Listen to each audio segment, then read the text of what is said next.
I'm Owen. Katherine, are you having a great trip? It's fine, I guess.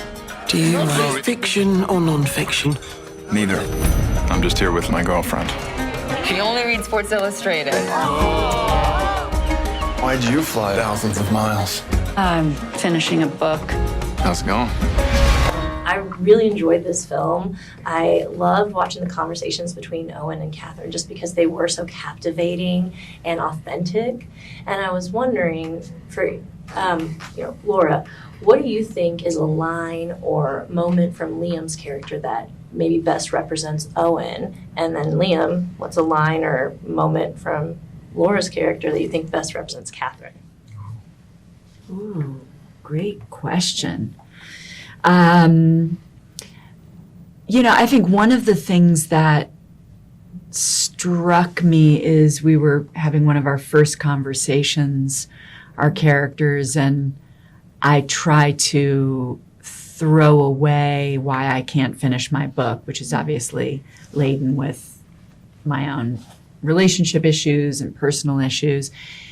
And just the way he says, I've got the time to listen, I think is the first time she's sort of struck by him, by someone even caring enough to ask, or be willing to hear an answer that's genuine versus what they want to hear from her. Right. So that was sort of the entrance into knowing him more deeply. That does say a lot about him, though. It does say a lot about him, doesn't it? Yeah. I'm trying to think of a line that you said. Or a moment. I remember one.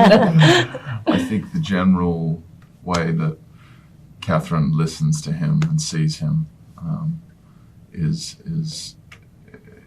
really special, and a big part of what this film is about. It's about finding someone that sees you and hears you and understands you and encourages you to be who you are. Like, exactly one of the things I wrote was just how I thought it was beautiful that your characters were with somebody that allowed them to make them feel like themselves again. And I think this film sends a great message to surround yourself with people that you are comfortable with and feel most like yourself. So I was wondering, who's somebody in each of your lives that you feel the most yourself with? Really?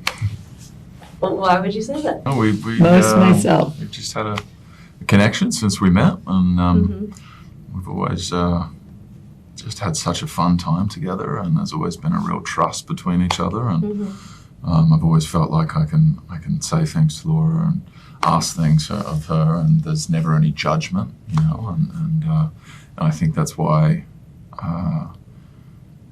what comes across on the screen feels real, is because in real life, we truly get along and we care for each other, and we didn't have to do a lot of work to find that relationship. At all. And he is the most hilarious person.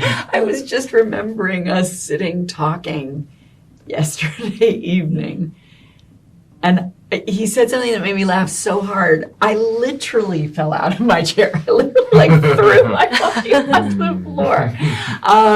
But, to find that genuine connection where you are most yourself is, you even hope to have it in your family. Yeah. Many people don't have that in their Right. family. I think we've been lucky to have such close connection with our family members.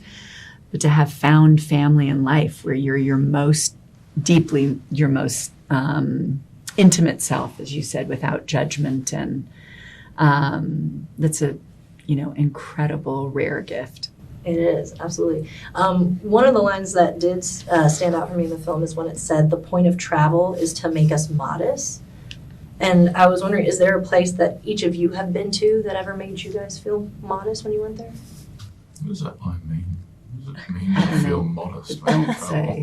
don't say the Amagiri.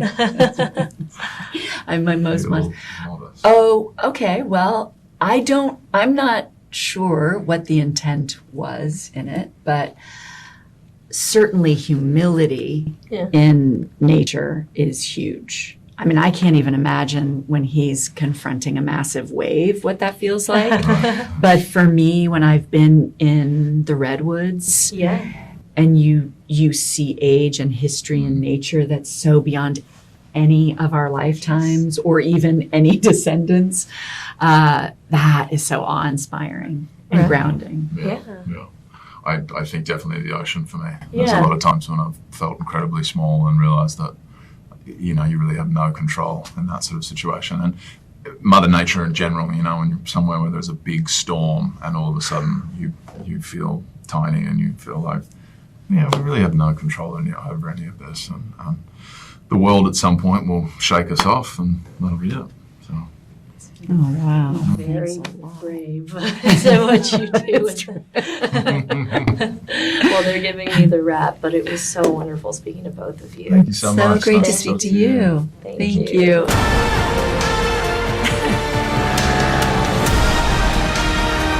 When you're stuck in life, you need to do something irrevocable.